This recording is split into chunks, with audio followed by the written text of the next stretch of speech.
Our final story comes from Logan and Laila, a couple whose bond is built on service, sacrifice, and survival. Logan, an active duty master sergeant, Laila, a proud native Hawaiian veteran who knows firsthand that the call to serve, it doesn't end when the uniform comes off. Together, they remind us that family is the front line of resilience. Logan and Laila, welcome to the show. Thank y'all so much for joining me here on the Focal Point with Dr. Elijah Nicholas. Thank you so much for having us. We really appreciate it. Absolutely. I'm so grateful. I want to start out with that. I just want to express gratitude to you all for taking time with us, sharing your story, and just really sharing your experiences of what's going on in the world today. So it's a heavy topic that we got today, but we're just going to have a conversation because the goal is to really help folks who may not be familiar with the trans experience and or the military understand kind of the intersection and the culminating point that we found ourselves here in 2025. But before we get to all of that, I want to know about Logan and Laila. Who are y'all, and more importantly, how did y'all meet? You can go ahead. No. You always say it the best, honestly. Logan and I actually met through a support group online for trans military folks, and we met purely on just working relationship, just trying to network and know a few folks to kind of just build a community. And then 2 years later, we actually went to a conference that we were both invited to, and literally it was just the history wrote itself. I think when we look back at meeting each other, it was one of those very rom-com moments when everything starts to slow down and he walks into the room, and it was really a nice moment to have, but also to finally put a face to the name.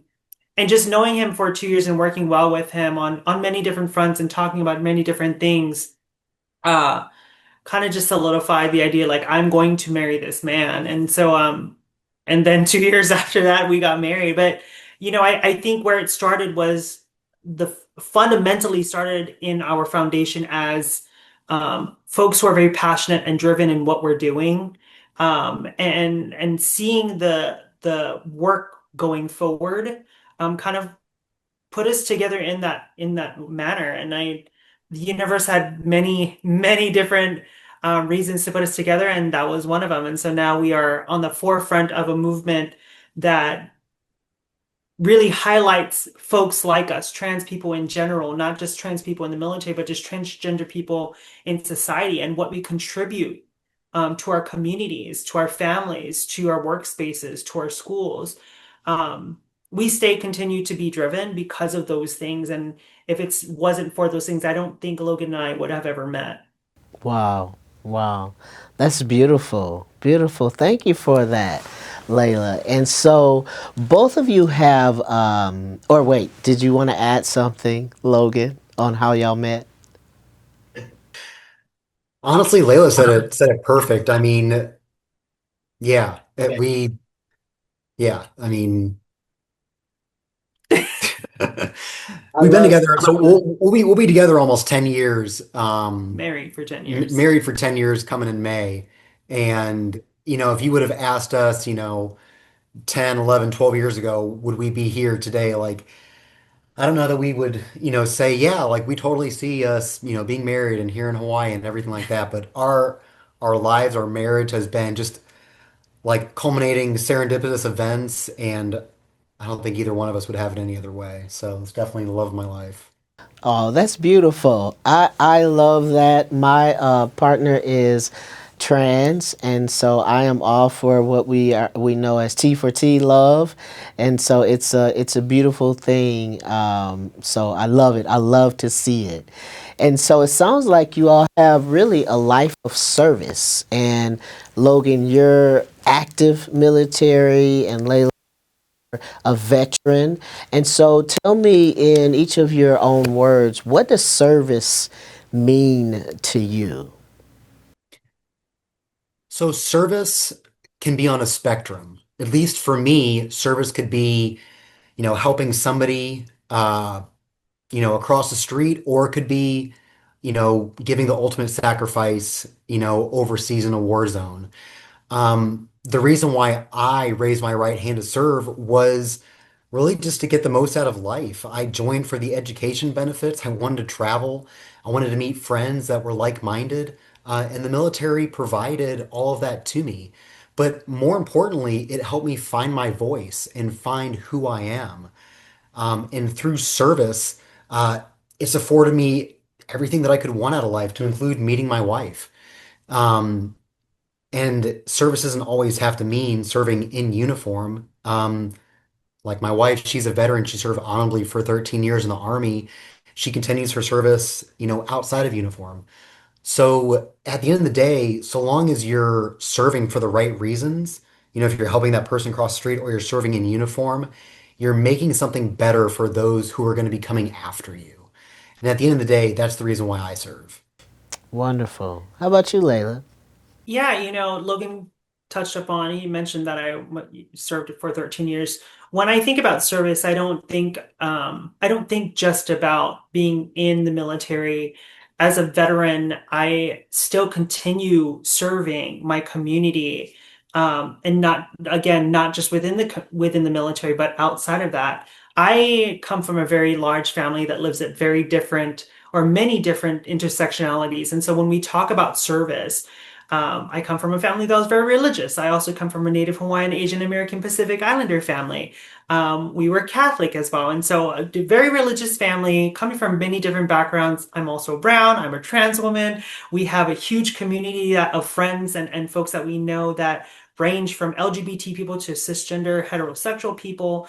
And so when we talk about service, I think the first thing that comes to mind is community.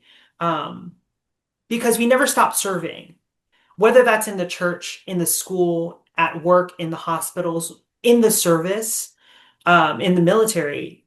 We don't stop serving and we continue to provide knowledge, experience, time, effort, and love to folks. And all of that it encompasses service. And so when we talk about service, it encompasses a lot of things for me. As a spouse to an active duty service member, as a veteran myself, as a community leader, but also as a community member. Time is important, and when you're giving that and you're giving that experience and your knowledge, you are serving in every way you can possible. As long as you're making it, you're doing good for the Yeah. people, right? Not just for yourself, but you're doing good for the people. Good for the people. Absolutely. So, Layla, let me ask you, being the veteran here and the spouse of an active duty service person, what was it like when you first learned about the realities, if you will, of the current trans ban? Like what was that like for you as a spouse navigating that? Yeah, no, that's a really good question. Um, So to kind of just to go back 10 years, trans service members have been serving for the last decade, even longer than that. They've been knowingly been serving for the last 10 years. But before that, we've been a part of that fight moving forward. We were actually part of a group we helped establish a group that was made by and for transgender service members. And so in the earlier years, with the Obama administration, we actually helped achieve open trans service. And that fight alone was thought to would have taken as long as the Don't Ask, Don't Tell repeal, when President Clinton put that into play. Um, but because the groundwork was already laid out and there was a framework for it, we were able to adapt to that and change it in a way that allowed us to use it as a tool so that way we can fast track the movement forward for open trans service. Since then, we've had a very rough, bumpy roller coaster ride, if you will, of should should trans service members be allowed to serve or should they not? And these last 10 years, trans service members have shown and proven that they are willing and able to be a part of the team and to complete the mission. Now, fast forward to 2025, we're in this new administration, and upon hearing the news, the advocate and the activist in my bones Yes. was ready to fight. It was go time for me because I know exactly what's at stake. I knew what's at stake for my spouse and for me as a family member. And so there was no time to kind of like grieve or panic. It was the first hat that I put on was what do we need to do? What do I need to say? Who do we need to talk to? And for folks that aren't, quickly prepared or adequately prepared to take on that role or take on that burden for their service member, because again, service members are very tied to what they can and cannot do. Whereas for a veteran or a spouse or dependent, we have full range of saying what we want. Again, processing. And so while it was disheartening to hear, it felt we felt very disencouraged because all the work that we've done in the last 10 years felt like it was for nothing. Even with providing the evidence to allow trans service to still be a thing, um, it just felt like a betrayal. It felt like we are being seen as less than, that all of our contributions to the mission and to the fight mean nothing to anyone, especially to this leadership. And so when I look back on that moment earlier this year in January, I remember jumping onto CNN to do an interview, and Logan was sitting next to me. I went on, the red light turned on, we did the interview, and as soon as that red light turned off, I broke down in convulsions because my body was trying to catch up to the reality that this is our new fight. Where yesterday we were just comfortable with being and existing and being a part of the team and doing the mission and going the extra mile. But now the next day being told you are not worthy of that. You're just not fit to be. That affects, a lot of folks, not just service members, it affects the family members. It affects our communities that we live in, not just the LGBT community, but it affects the people that we work with. And so I think the conversation surrounding that stemmed off of the panic and the not knowing what to do. And a lot of folks, surprisingly, a lot of people within our communities, the first question that they asked was, "What can we do?" Yeah. And that is a true testament to the service that we provide to the folks that we fight with, our brothers and sisters in arms, the folks that we work with, the communities that we serve in. And it's just a true testament to what we can offer, what we bring to the table. Yeah, community has been essential throughout this whole process. Thank you for that, Layla. Logan, I want to ask you, so one of the reasons we're doing this special is to really humanize, if you will, this whole experience because, you know, still in 2025, some people say they have never met a trans person. And so when you add the intersection of being trans and being in the military, there's the numbers are even fewer, right? So what would you like to say to people at home who watch this interview? What would you like to say to folks who are not familiar with your experience and what you have gone through as a result of this trans ban? At the end of the day, I'm another human just like anybody else. I'm a service member. Um, I'm a guy. I like sushi, married to my wife from Texas. Like, I'm a real simple person, right? I just happen to have a transgender life experience. And that's it. Me serving my country, people have done this since, the inception of the military. I am no different. And I think that's really what we as trans service members want to be seen as. I don't want me being trans to really be the conversation piece in the military. There's so many other things that we could be discussing right now. But if this is what we're to be focused on, then hey, let me just be the first to tell you that this really is a non-issue. And there's other conversations that we could possibly have with everything going on, yeah, kind of like my wife said, we do feel like a sense of betrayal. This is a service that we gave, our lives to. For some of us, paying the ultimate sacrifice, and all that we ask for return is to be included, and to have our service be seen as honorable, and that's what we've given throughout our careers. I've led with integrity. I've led with selfless service. And I don't expect anything more or anything less, just like any other service member. So for the people that might have an opposite opinion about me and my service, at the end of the day, that's the reason why I serve. That's their First Amendment right for them to have that opinion about me, and that is fine. Trust me, I sleep just fine at night, if they might have a negative opinion of me. But still, let me serve. View my service as, am I qualified to do the job? The answer has been yes. Am I able to deploy worldwide? Am I able to maintain my readiness, my fitness standards? Yes. Okay, then judge me based off of that and just see me as any other service member, not a trans service member. And ultimately, that's what we want. And just like my wife said, we've proven that for over a decade now. And well before that, we have served honorably with integrity without any fault or failure as service members. And I'll be the first trans person to say that I want that standard to be held. I'm in a leadership position in the military. If there's a trans service member who does not meet that standard, then hey, let's look at possibly removing them from service if they cannot meet that standard. But that goes for any service member that can't meet it, right? Trained service member is just the same as any other service member.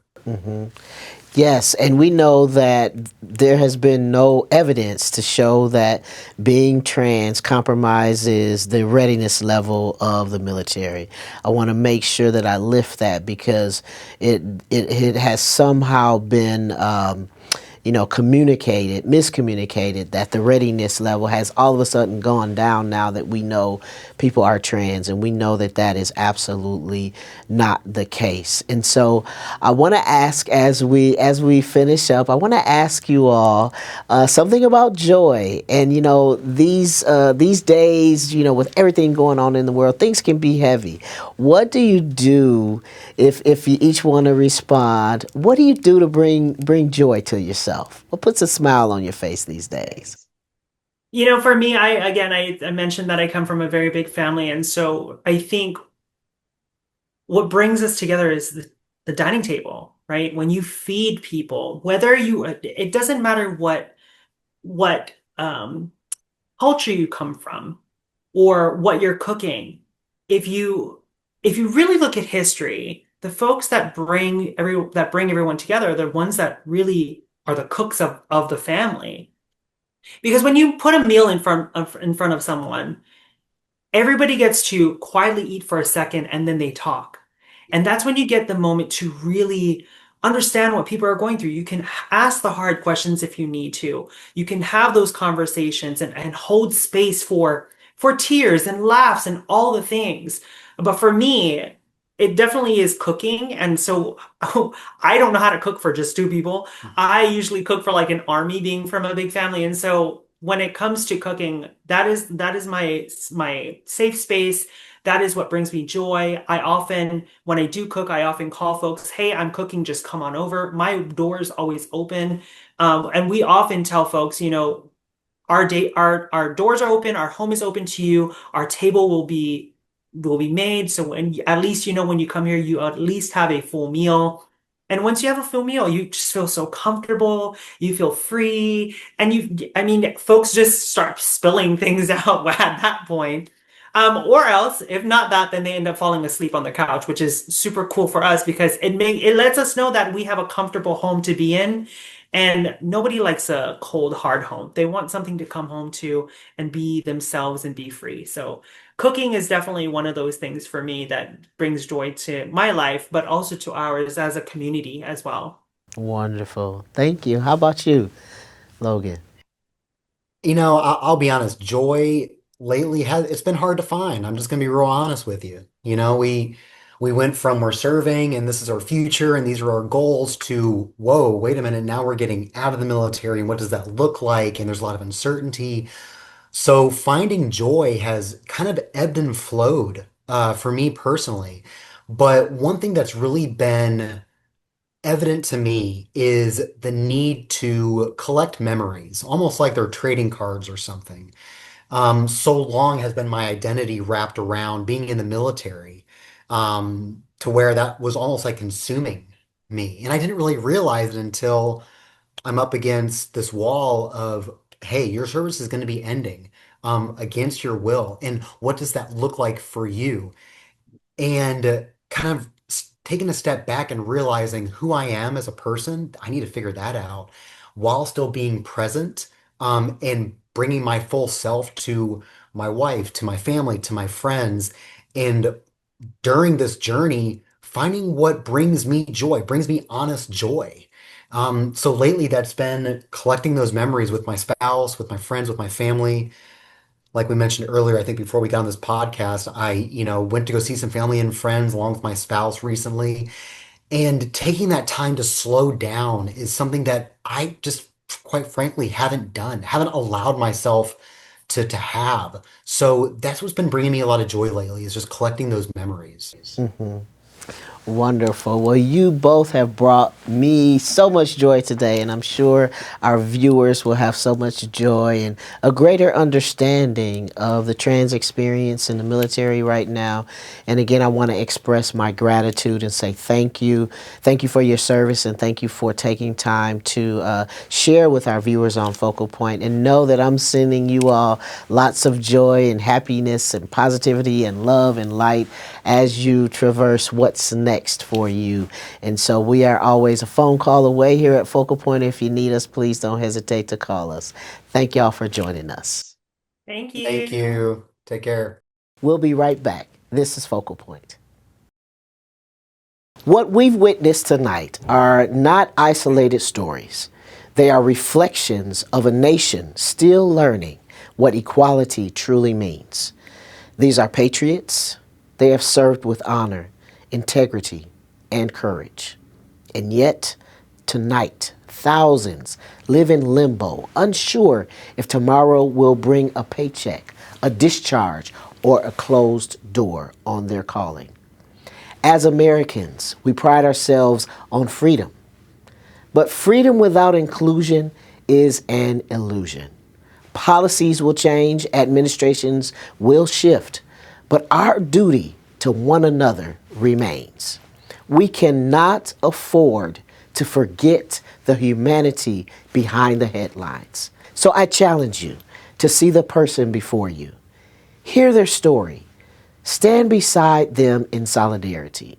Because the measure of a nation is not how it treats the powerful, but how it protects the brave. I'm Dr. Elijah Nicholas. Thank you for watching. This has been a special report.